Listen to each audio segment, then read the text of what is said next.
everyone, and welcome to another edition of Health Matters. Because your health matters, we are committed to bringing you quality programming under a variety of topics to bring you information, but that information is only powerful when you act on it. Hi again, everyone. My name is Anna Marie Sinatra from Sinatra Solutions and the host of Health Matters. And we want to give a shout out to Ava San Marco from Health Focus. You know, we often do a crossover show together, and we want to send her our prayers and our well wishes as she's on her road to recovery. So I am so excited. I have an amazing guest with me today. We're going to have information for you, so you want to make sure that you have those pens and papers ready to take all this great information down. But before I introduce her, let's hear a word from some of our sponsors who help keep this program on the air. Hi, I'm Joe DeMarco, founder and volunteer pilot for Wings Flights of Hope. At Wings, we know that health matters, and we are there to transport people when they need to travel for their medical care. We often see people that need to travel to other cities and get the best care that's available, and that's the purpose of Wings, is to never have transportation to ever stand in the way of someone receiving the best medical care available. Keep watching Health Matters and learn about all the things that are available to help people for a better life. Hi, I'm Michelle Giambardino from Face Fitness Skincare, a proud sponsor of Health Matters. We take pride in educating you on anti-aging solutions to help you obtain healthy, glowy skin. Continue to watch because your health matters.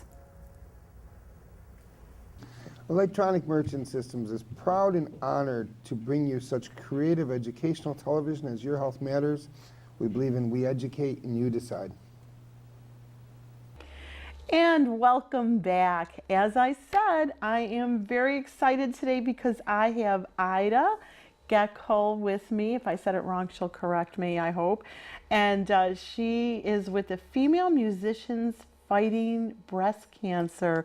Welcome, Ida. Well, thank you for having me, Anna Marie. Absolutely. I am so excited to have you on the program today.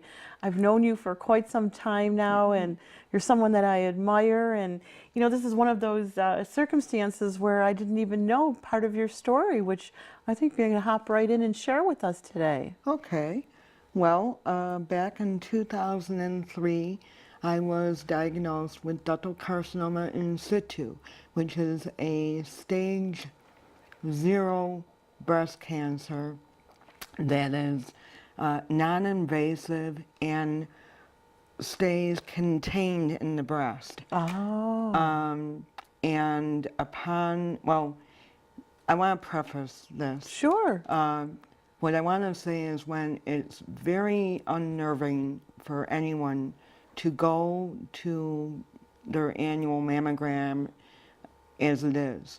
But I was scheduled to go for my annual mammogram in February of that year, and for whatever reason I missed the appointment, and so I had to reschedule. And you know very well that it takes at least 6 months to get another appointment. Right.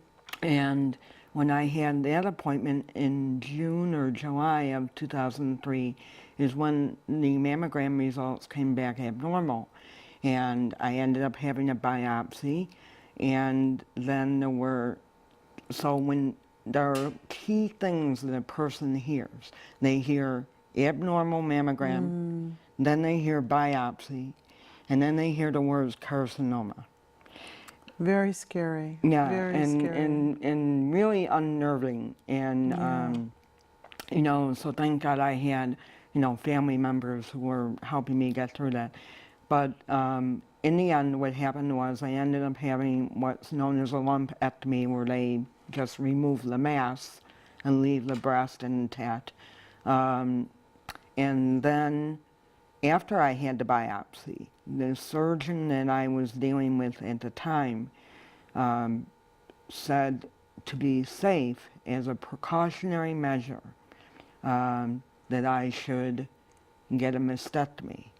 Wow. And even though it was contained and you had the lumpectomy. and it was, he removed the mass, and I Wow. guess he biopsied the mass afterward. what happened was then I kind of let him know that I wasn't so readily willing to lop off body parts that I Right, felt right. had already had treatment that they were supposed to have. So I went then at that point to a reconstruction surgeon Yes. to find out what it would entail to have a mastectomy.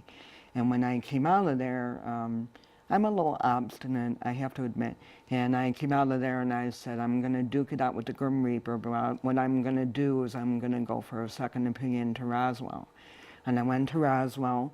And there's nothing, you know, I just want to stop there for 1 second to say to our viewers who are watching today, there is absolutely nothing wrong with a second opinion. Oh, absolutely not. And it's, you know, we want to supply information so that then they can go to their doctors and ask questions, because without doing that, then you're just kind of going along, floating down the river, and you want to get proactive and ask those questions. Exactly. And so I took a very active role in like researching online and finding out exactly what, Beautiful. type of cancer cells I had and so forth and so on, and knowing all my options, so that when I went to Roswell, they treated me with respect. They treated me like I was a colleague and instead of a patient. Beautiful. And they asked me if the doctor had mammographed my breast after the lumpectomy, and I said no.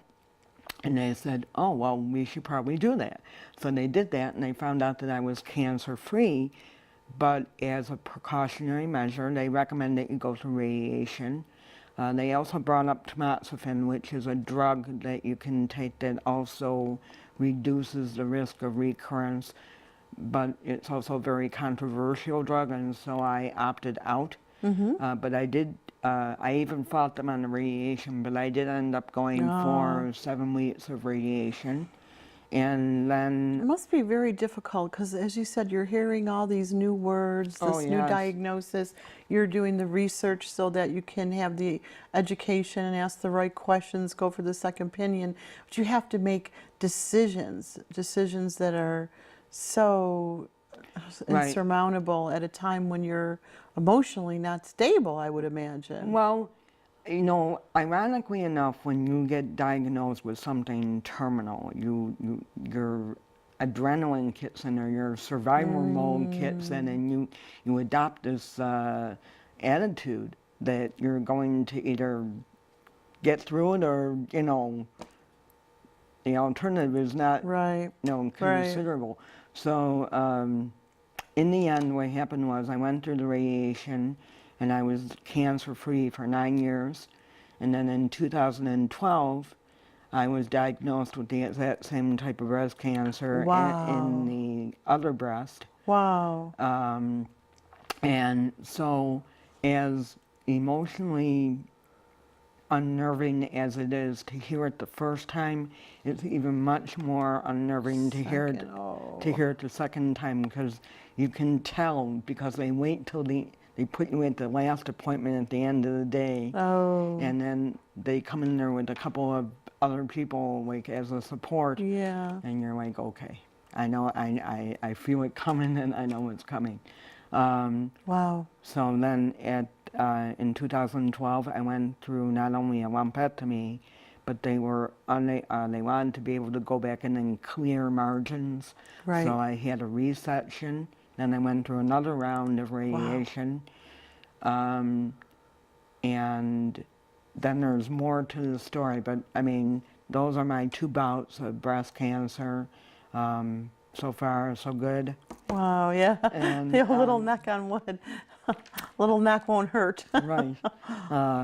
But then thereafter, because I had had 2 breast cancers prior to the age of 55, and because of my genetic background, and because my biological mother was also a breast cancer survivor, they recommended genetic testing. And when you go for genetic testing, what you're looking for is a mutation called BRCA1 or BRCA2. Yep, yep. Our viewers have heard about the BRCA genes. We have done some programs with other female cancers as well, and this information is so vitally important. So I'm hoping people are writing it down, and so that they know, again, you know, not only to research it for themselves, but they get the information right here, right from the horse's mouth, but right from the survivor's mouth, so to speak. That's right.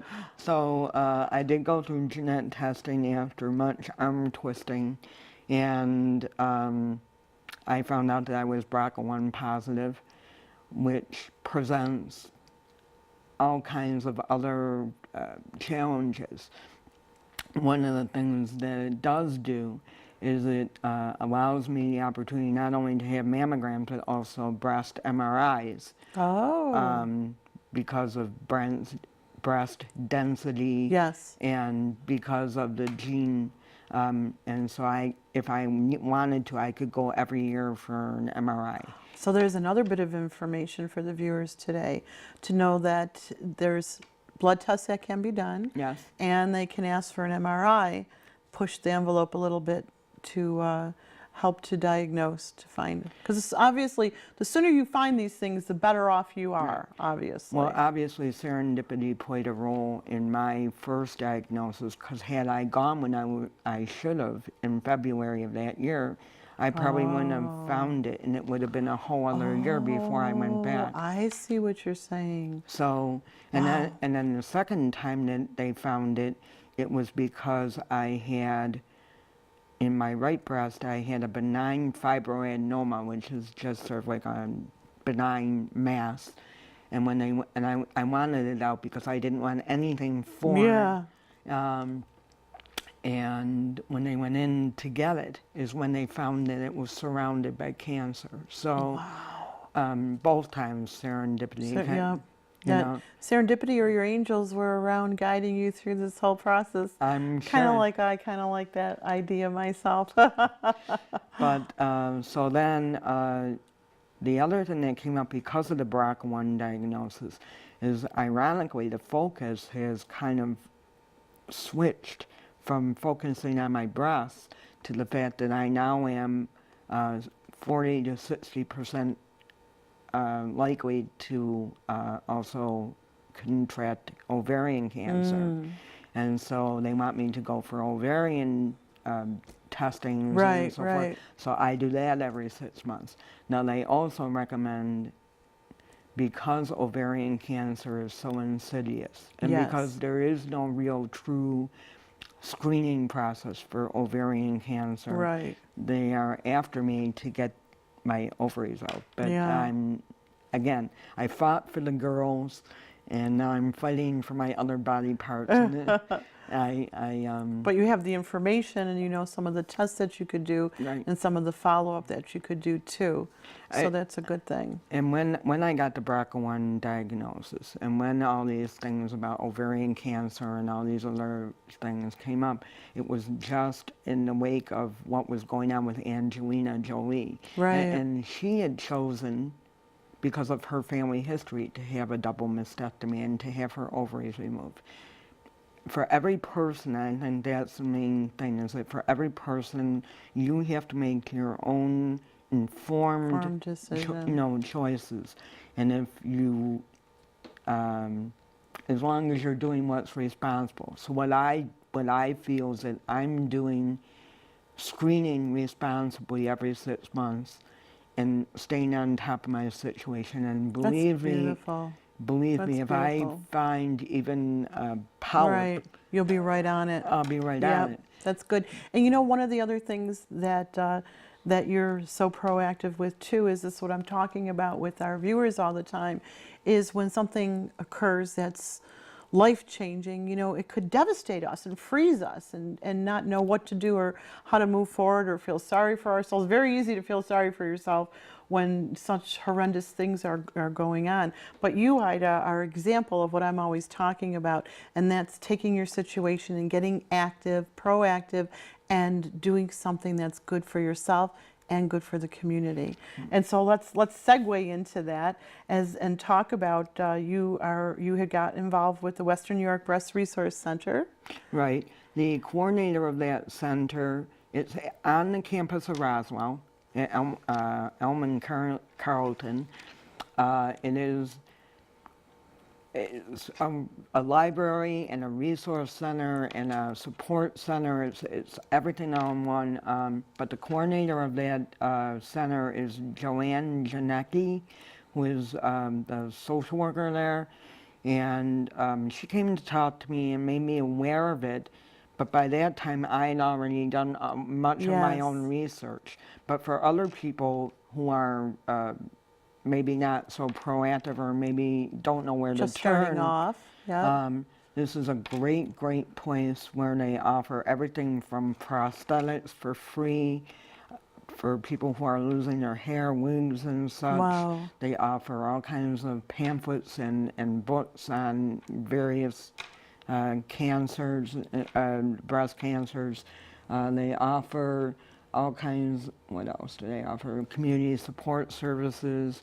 They offer Well, this is a good place to tell people that they need to reach out to you and call you so that you could help direct them to another tool, another resource for them in their time of need. And what's very important too, I want to say, is that it's not just important for the patient, but their support network too, to take a role in everything that they're doing with regard to their treatment. And for some people need their family to chime in and give them, more moral support. And for other people like myself, my family chose to be there for me, but they didn't interfere with any of my decisions because they knew to stay out of my way. Because Because you're a strong woman. You did the research and you know which avenue you want to go in. Absolutely. And speaking of a strong woman, tell us a little bit about what you've done inside of Proactive in terms of raising money, having this benefit that's coming up. Let's segue into that and talk about it, because I feel like this is a celebration of life. Well, it is. It is. When I was first diagnosed and I was going through radiation and I started, I picked up I'm a bass player. And I picked up a bass player magazine, and in the front there was this article about a girl named Janelle Ramirez in Austin, Texas, who was running these benefits called Bass Babes Battling Breast Cancer. Say that 5 times fast. I don't know if I could say it one time. Bass babes battling breast cancer.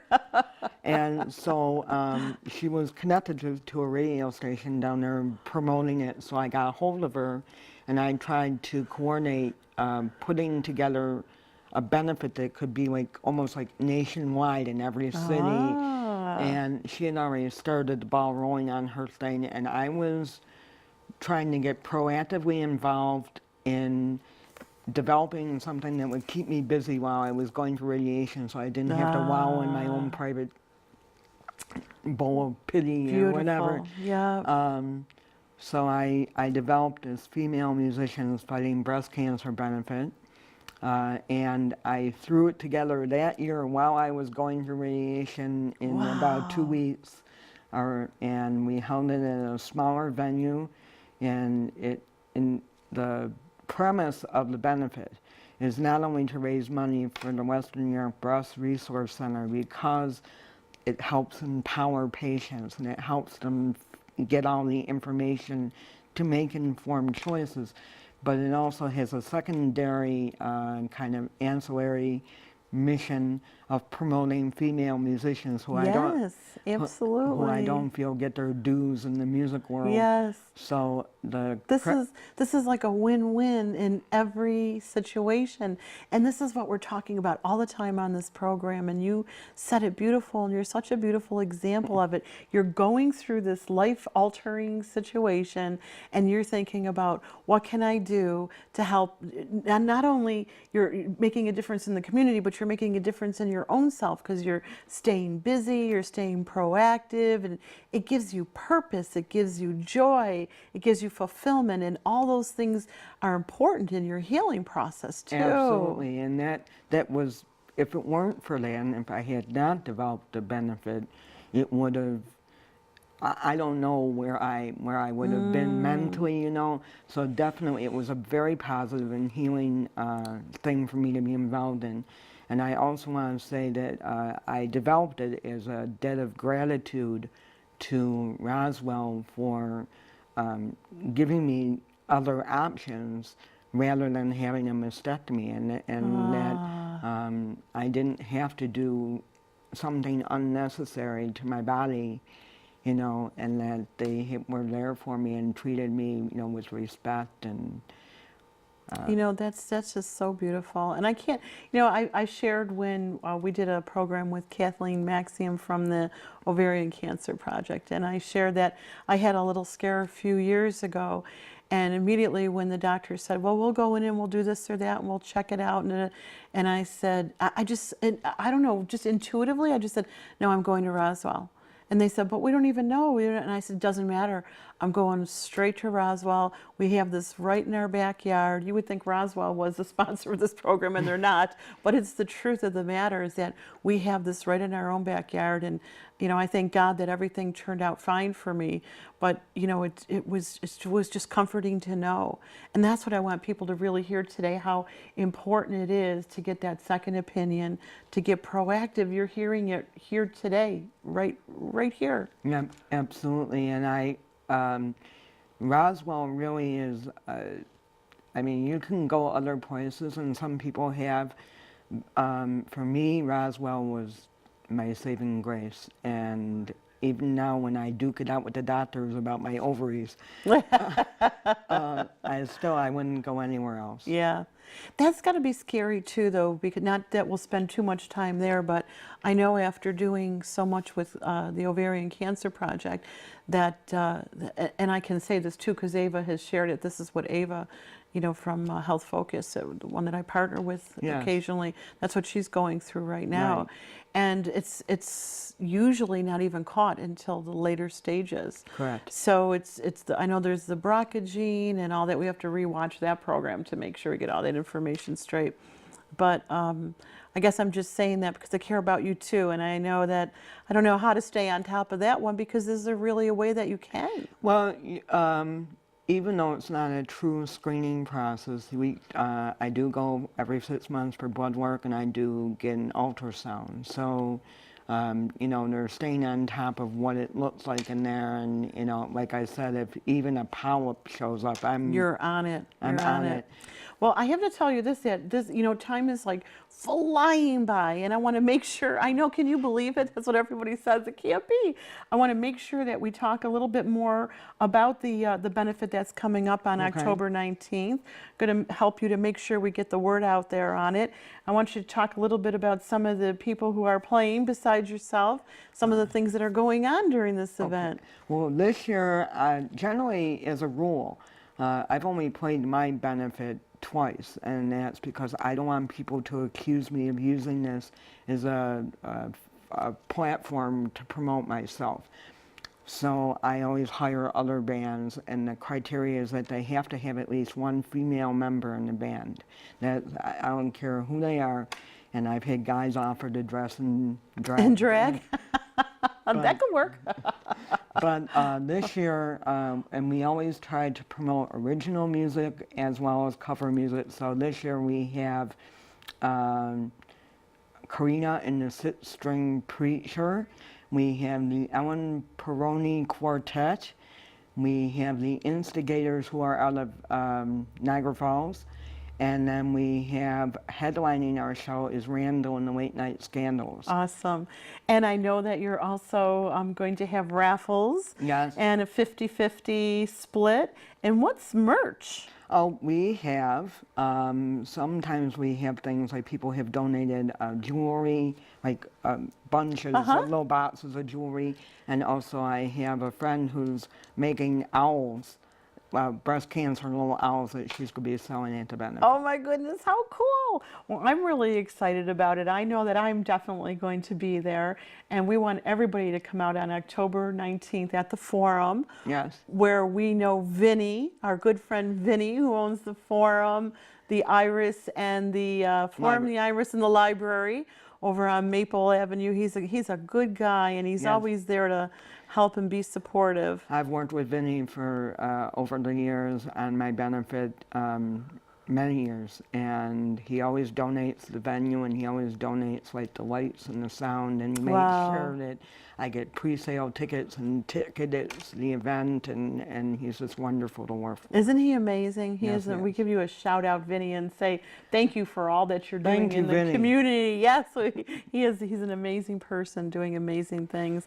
And again, I just want to thank you for coming in and sharing with about yourself and just being so transparent. And because that transparency is what's really going to help someone else on their path. You just never know when that information is going to be needed. Right. And we want to invite everybody to come out. I know that I follow you on Facebook. Yes. And the event is on Facebook. Yeah. And you have a beautiful website where they can go and get more information. Yes. And they mark that calendar for October 19th to come on out at the forum, to see you, to see me, to see female bands, and have a blast. Yes. Thank you. Thank you so much. Thank you for having me. You're welcome. And thank you for watching, and keep your emails coming in and your questions, and let me hear. Maybe you want to be on the program as well. You can email me or call me. And remember to stay focused, because your health matters.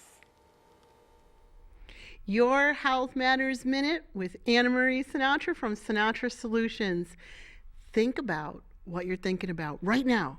Stop and notice your thoughts, because your thoughts become words, your words become actions, your actions become habits, and you might be stuck in a rut. But the good news is you can change it. How? By stopping and noticing what you're thinking.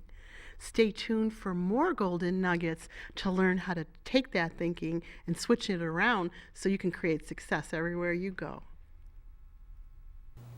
Hi, I'm Kimberly Will from Mr. Frank's, and I'm a proud sponsor of Health Matters, and I am very motivated and inspired by all of the information that the show offers. Thank you, Matthew Sauer from Mattress and More, who helps to keep this program on the air. We appreciate your sponsorship, and we also appreciate you educating us on the importance of what we're sleeping on for 8 hours a night. Your health matters, so stay tuned, keep watching, and email us to let us know how much you appreciate all this great info.